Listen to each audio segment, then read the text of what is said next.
नमस्कार, कृषि समाचार में आप सबका स्वागत है। मैं हूं अनामिका सिंह। आइए सबसे पहले नजर डालते हैं आज के मुख्य समाचार पर। सरकार लागू करेगी मछुआरों के लिए बीमा योजना। गेहूं के भंडारण के लिए करें पॉली बैग का प्रयोग। और गन्ने की खेती कर वैशाली जिले के प्रगतिशील किसान अवधेश कुमार ने पाई सफलता।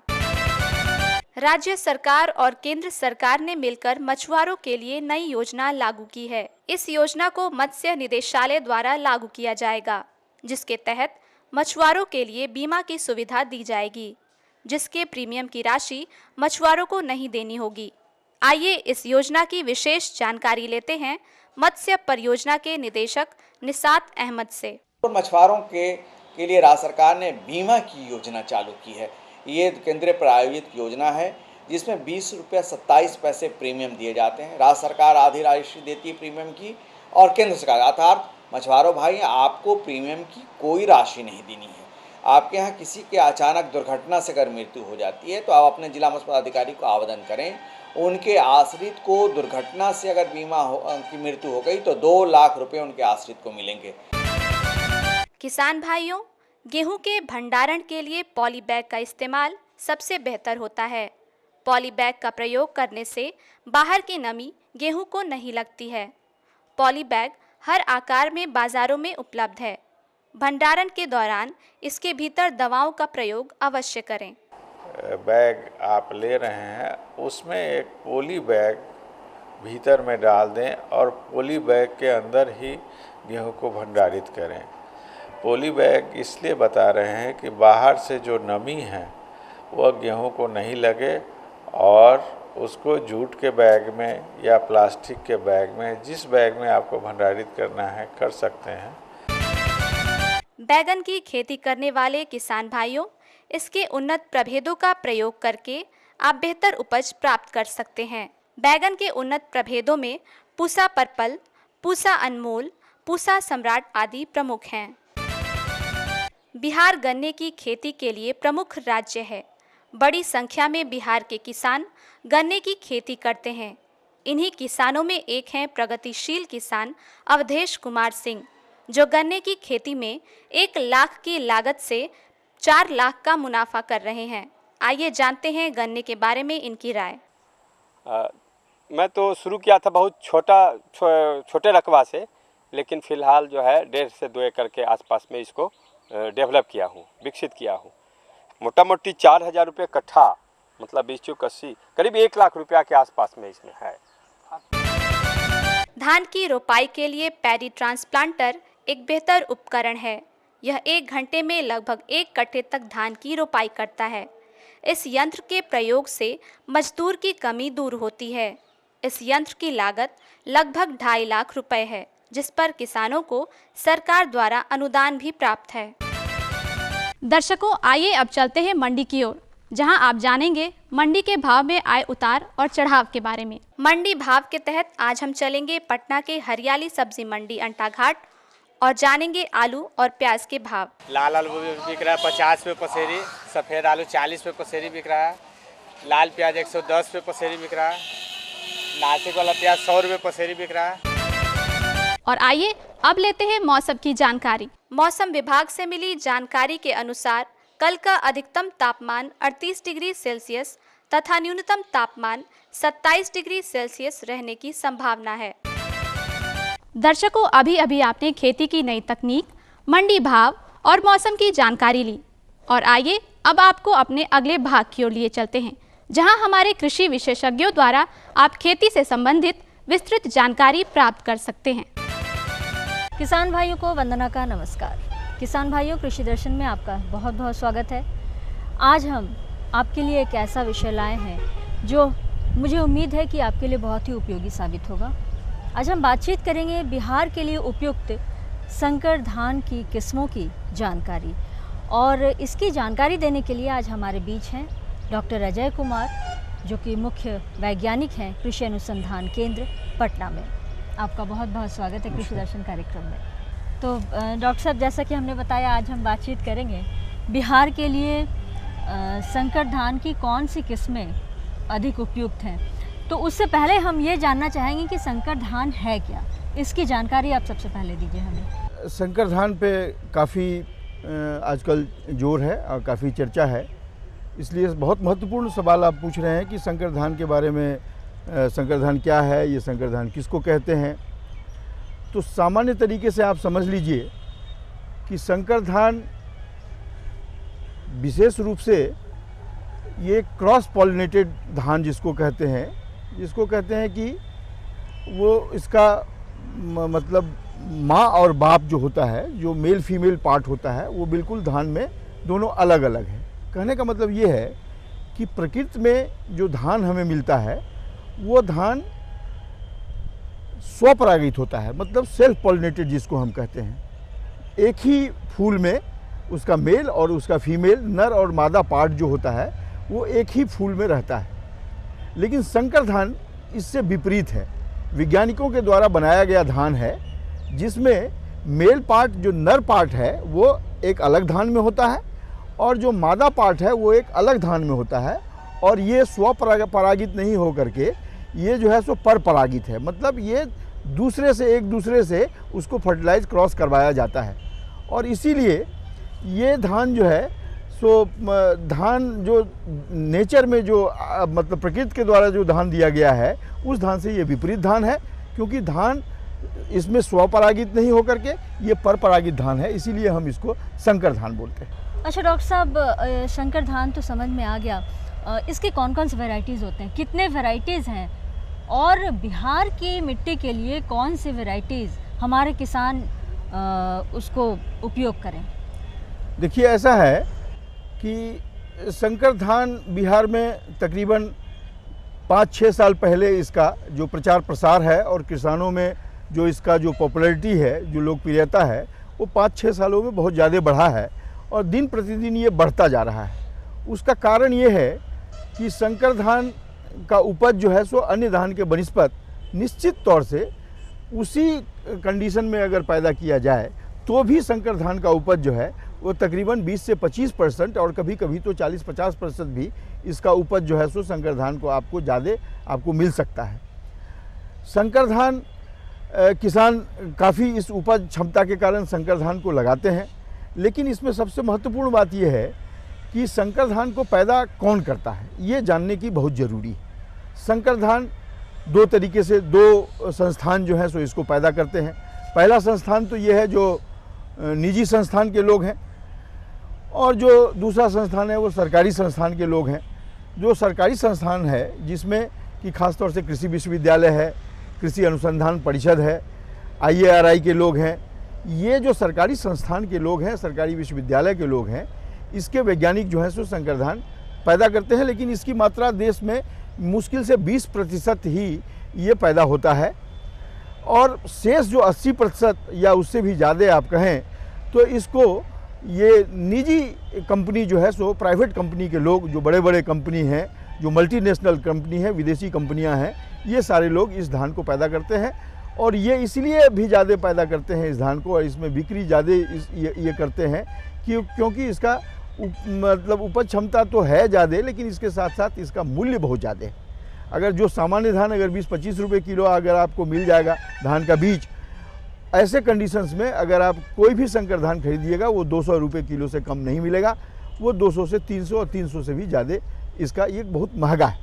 तो इसीलिए ये जानना बहुत ज़रूरी है कि बिहार के किसान जहाँ एक और संकर धान की खेती करने के लिए अग्रसरित हो रहे हैं, आगे बढ़ रहे हैं, सरकार भी मदद कर रही है, लेकिन ये जानना बहुत ज़रूरी है कि संकर धान अगर बाज़ार में जाकर के खरीदेंगे किसान तो फिर उनका कौन सा किस्म उनको खरीदना चाहिए, ये जानकारी लेना बहुत ज़रूरी है। और ख़ास तौर से अगर आप आज के तारीख में अगर आप देखें तो सन 2015 तक अभी तक पूरे देश में 72 संकर धान की किस्में मतलब रिकमेंड कर दी गई है, रिलीज़ कर दी गई है, जो किसानों के खेत में जिसको आप लगा सकते हैं। लेकिन सवाल ये उठता है कि क्या ये 72 तरीके के जो धान हैं, किस्म हैं, ये सब धान जो है सो बिहार के किसानों के लिए उपयुक्त है या नहीं है? उत्तर साफ है, ये सभी धान उपयुक्त नहीं है और सभी बिहार के लिए रिलीज़ भी नहीं किया गया है। लेकिन मार्केटिंग जो है वो न जाने किस तरीके से वो निजी संस्थान के लोग मार्केटिंग वो संकर धान का इस तरीके से कर लेते हैं कि बाद में जाकर के इसमें समस्या भी हो सकता है कि समस्या हो कि इसमें बाली नहीं निकले, अगर बाली निकले तो इसमें दाना नहीं हो। तो ऐसे कंडीशंस में आपको जो है सो खरीदने से पहले किसानों भाई को सचेत रहना चाहिए और ख़रीदने से पहले ही हमको देखना चाहिए कि हम कौन सा बीज खरीद रहे हैं, क्या वो बिहार के लिए, हमारी मिट्टी के लिए उपयुक्त है या नहीं है।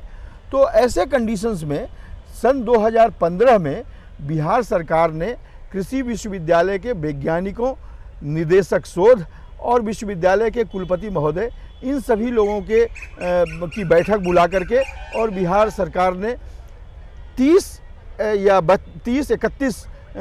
संकर धान को सन 2015 के लिए ये कहा है कि वो बिहार के किसान इसको खरीद सकते हैं।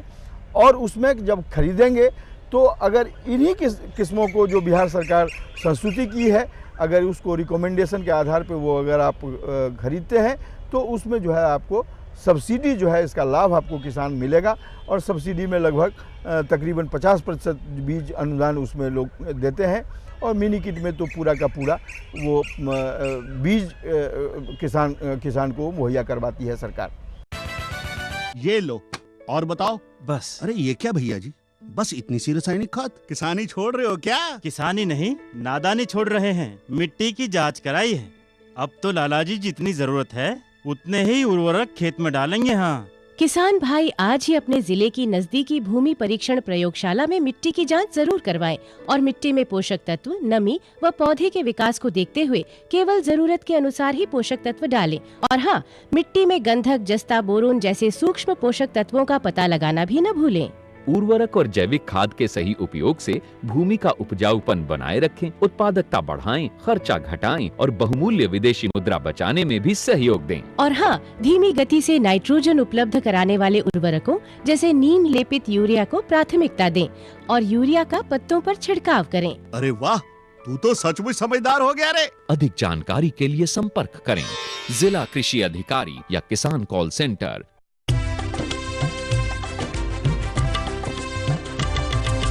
सहकारिता के बल पर विकास के लिए उठे कदम, जन सहकार की ताकत लेकर आगे बढ़ते जाएं हम। जन जन ने इस क्रांति में है विश्वास जगाया, हम सब ने मिलकर विकास का परचम है फहराया।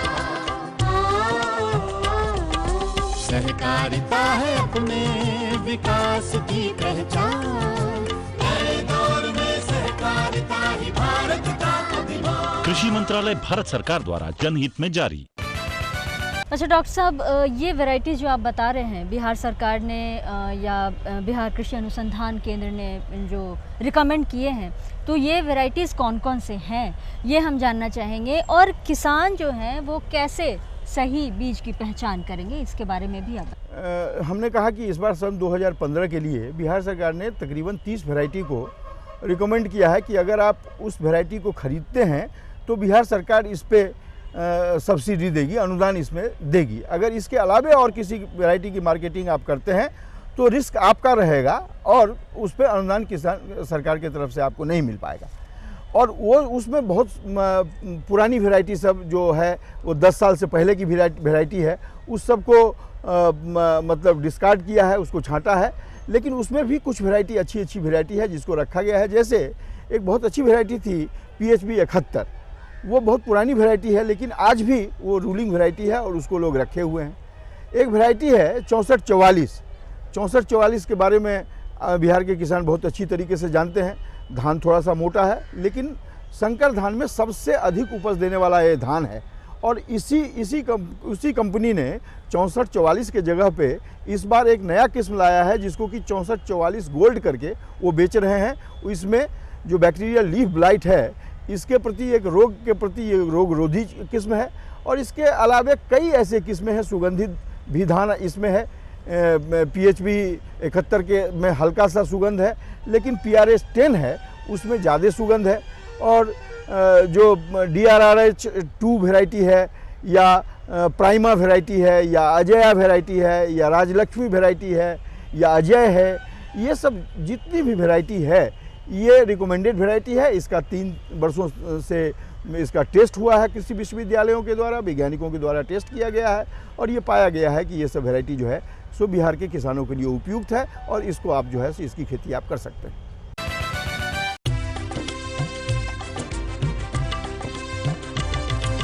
सहकारिता के बल पर विकास के लिए उठे कदम, जन सहकार की ताकत लेकर आगे बढ़ते जाएं हम। जन जन ने इस क्रांति में है विश्वास जगाया, हम सब ने मिलकर विकास का परचम है फहराया। दूर जहां सूरज उगता उस धरती से मैदानों तक, हिम शिखरों की श्वेत बर्फ से हिंद महासागर तक, श्वेत क्रांति हो हरित क्रांति या ग्राम विकास की बात, एकता ही धर्म हो अब चाहे दिन हो या रात। हिंदू मुस्लिम सिख ईसाई सबने कदम बढ़ाया, हम सब ने मिलकर जब ये अभियान चलाया। कृषि मंत्रालय भारत सरकार द्वारा जनहित में जारी। क्या करूं? हाँ मैं ऐसा ही करूंगा। हाँ अच्छा मैं जा रहा हूँ। अच्छा जी जी जी हाँ जी जी जी। किससे बात कर रहे थे इतना हंस कर? किसान कॉल सेंटर, विशेषज्ञ से खेती के बारे में सलाह ले रहा था। सुबह भी रात को भी? किसान कॉल सेंटर सुबह 6 बजे से रात को 10 बजे तक खुलता है। रविवार को भी? हाँ भाई, साल के 365 दिन खुलता है। और इतना फोन का बिल कौन भरेगा? अरे किसान कॉल सेंटर की सेवा मुफ्त है। पर तुम ये सब क्यों पूछ रही हो? मैं तो कुछ और ही समझी थी। किसान भाई कृषि संबंधी समस्याओं का अपनी भाषा में तुरंत समाधान पाने के लिए पूरे भारत में किसी भी फोन से राष्ट्रीय हेल्पलाइन नंबर 1800-1801-551 पर संपर्क करें। किसानों का दोस्त किसान कॉल सेंटर। अच्छा डॉक्टर साहब, वैरायटीज़ की बात तो हो गई, लेकिन हम जानना चाहेंगे चूँकि संकर धान जो है ये थोड़ी इसकी किस्में अलग होती है, तो बीज दर भी मुझे उम्मीद है कि अलग होगी थोड़ी, जो नेचुरल जो धान है, तो इसकी बीज दर क्या होनी चाहिए, कैसे क्या बीजोपचार होने चाहिए, इसके बारे में हमारे किसान भाइयों को बताएं। देखिए ऐसा है कि चूँकि संकर धान का बीज काफ़ी महंगा है और इसके लिए और जो इसमें बीज दर की जहाँ तक बात है, इसमें प्रयोगों के द्वारा देखा गया है कि इसमें अगर सामान्य तरीके से आप खेती करते हैं, जैसे और धान की खेती करते हैं, तो आप ये तुलनात्मक तरीके से देखिए कि अगर 25 से 30 किलो या 35 किलो बीज अन्य दूसरे जो धान हैं उसकी अगर आपको जरूरत पड़ेगी, तो आपको संकर धान 15 किलो प्रति हेक्टेयर, 1 हेक्टेयर के लिए 15 किलो धान जो है सो पर्याप्त है इसके लिए। और अगर आप श्री विधि से अगर आप खेती करते हैं तो 4 से 5 किलो धान ही इसके लिए पर्याप्त हो सकता है। और बीज दर जो है के साथ साथ इसमें बीजोपचार करने का जो तरीका है वो भी जो सामान्य धान में आप जिस तरीके से बीजोपचार करते हैं और जिस तरीके से आप सामान्य धान की खेती करते हैं, उसी मिट्टी पे, उसी पानी में, उसी इसमें उर्वरक में, उसी खाद और पानी के हिसाब से आप जो है सो इसकी खेती आप कर सकते हैं। जो आपने बताया बीज दर तो अलग होगी और बाकी जो विधि है वो सामान्य होंगी, लेकिन हमारे किसान भाइयों के लिए जैसा आपने बताया कि इसकी बीज जो है वो महंगे आते हैं, तो महंगे आते हैं तो इसमें नुकसान है या फ़ायदा कितना होगा ये हम जान कि चूँकि बीज दर महंगा है लेकिन बीज का जो मात्रा है वो कम लगता है, तो पहला चीज़ तो ये है। दूसरा चीज़ ये है कि इसमें उपज निश्चित तौर पे सेम मैनेजमेंट पे आपको कम से कम 20 से 25% उपज तो ज़्यादा मिलना ही मिलना है, तो ये सबसे महत्वपूर्ण बात है। तो आपको जहाँ एक तरफ बीज में रेट में थोड़ा ज़्यादा आपको लग रहा है लेकिन मात्रा कम है और उपज आपको कम से कम 1/4 उपज आपको ज़्यादा मिल रहा है, तो हमको लगता है ये फ़ायदा है। लेकिन इसमें एक नुकसान, एक सबसे बड़ा नुकसान ये है, या नुकसान कहिए या सावधानी कहिए इसको, सावधानी ये है कि अन्य धान के बीज को आप अपने घर में इस्तेमाल करने के साथ साथ अगले साल खेती करने के लिए आप उसको अपने रख लेते हैं। संकर धान में सबसे महत्वपूर्ण बात यह है कि आप इस बीज का दूसरे साल इस्तेमाल नहीं कर सकते हैं, आपको हर समय बाज़ार से ही इस बीज को खरीदना पड़ेगा, क्योंकि ये परपरागित है, इसीलिए इसको हर एक साल उसको जो नया बीज बनाना पड़ेगा। इसीलिए यही एक कमी है इसमें कि आपको ये ध्यान रखना पड़ेगा कि आप हर एक साल अगर संकर धान की खेती करेंगे तो आपको बाज़ार से ही बीज खरीद के खेती करनी पड़ेगी। अच्छा डॉक्टर साहब, समय हमारे पास कम है, लेकिन हम चाहेंगे कि चलते चलते आप हमारे किसान भाइयों को संकर धान से संबंधित कुछ और जानकारी देना चाहें तो ज़रूर दें। संकर धान के बारे में मैं बिहार के किसानों को ये कहना चाहूँगा कि आप निश्चित तौर से संकर धान की खेती करें, क्योंकि इसमें लाभ निश्चित तौर से ज़्यादा है। आपको बीज की मात्रा थोड़ी महंगी ज़रूर लगेगी, लेकिन अगर कुल मिलाकर के आप देखेंगे तो चूँकि बीज की मात्रा कम है, इसलिए आपको ये फ़र्क नहीं पड़ेगा। सरकारी अनुदान भी इसमें दिए जा रहे हैं। केवल आप कोशिश ये करें कि जो सरकार के द्वारा संस्तुति किया गया उपयुक्त किस्म है उसी को बाज़ार से खरीदें, अन्यथा और किसी बीज को नहीं लें। जी बिल्कुल। तो डॉक्टर साहब, कृषि दर्शन कार्यक्रम में आपने जो हमारे किसान भाइयों को इतनी महत्वपूर्ण जानकारी दी संकर धान के किस्मों के बारे में, उम्मीद करती हूँ हमारे किसान भाई उससे ज़रूर लाभान्वित होंगे। कृषि दर्शन कार्यक्रम में अपना समय देने के लिए आपका बहुत बहुत धन्यवाद। किसान भाइयों, आज हमने बातचीत की बिहार के लिए संकर धान की कौन सी किस्में उपयुक्त हैं और इसकी जानकारी दे रहे थे डॉक्टर अजय कुमार। उम्मीद करती हूँ उन्होंने जो भी बातें आपको बताई हैं संकर धान से संबंधित, आप उसका भरपूर प्रयोग करेंगे और अधिक से अधिक मुनाफा लेंगे। कृषि दर्शन कार्यक्रम में आज इतना ही। अगले अंक में आपसे फिर होगी मुलाकात। तब तक के लिए हमें इजाज़त दीजिए। नमस्कार।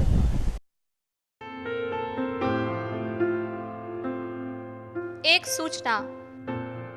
केंद्र सरकार की घोषणा के अनुसार प्राकृतिक आपदा की वजह से जिन स्थानों पर किसान भाइयों की फसल बर्बाद हुई है, केंद्र सरकार उनको मुआवजा देगी। माननीय प्रधानमंत्री ने घोषणा की है कि पहले जहां 50% या अधिक नुकसान होने पर मुआवजा दिया जाता था, वहीं अब 33% नुकसान होने पर भी मुआवजा मिलेगा और मुआवजे की राशि भी पूर्व की अपेक्षा 50% बढ़ा दी गई है। संतुलित यूरिया के उपयोग से नुकसान और समाधान। फसलों में यूरिया के अधिक और लगातार प्रयोग से पौधे बहुत तेजी से बढ़ते हैं और गूदेदार एवं कमजोर होकर जमीन पर गिरने लगते हैं। फलस्वरूप पैदावार घट जाती है। इस उर्वरक के अंधाधुंध उपयोग से मिट्टी के अंदर मौजूद लाभदायक जीव नष्ट हो जाते हैं और इसके अलावा फसलों में रोग और कीट व्याधियों का प्रकोप भी बढ़ जाता है। यूरिया का बीजों के सीधे संपर्क में आने की स्थिति में बीजों के अंकुरण दर में कमी आ जाती है। आवश्यकता से अधिक नाइट्रोजन उर्वरक के इस्तेमाल से जमीन के अंदर उपलब्ध पानी में नाइट्रेट जैसे हानिकारक तत्वों और गैसों की मात्रा बढ़ने के साथ ही मिट्टी की अम्लता बढ़ जाती है और पर्यावरण भी दूषित हो जाता है। यूरिया का इस्तेमाल प्रभावी और किफ़ायती रूप में किया जाना चाहिए, अन्यथा केवल 30 से 40% यूरिया ही पौधों को मिल पाता है, बाकी जमीन के अंदर और वायुमंडल में जाकर बर्बाद हो जाता है। उर्वरकों का इस्तेमाल सही समय और सही मात्रा में करें तथा ड्रिप छिड़काव और फर्टिगेशन जैसी कम खर्चीली और लाभदायक विधियां अपनाएं। यूरिया पर निर्भरता कम करने तथा मिट्टी की अच्छी सेहत बनाए रखने के लिए पोषक तत्व आधारित जल घुलनशील मिश्रित उर्वरक, नीम कोडेड यूरिया, स्टार्टर घोल, जैविक खाद और जैव उर्वरक आदि उन्नत व कम खर्चीली तकनीक अपनाएं।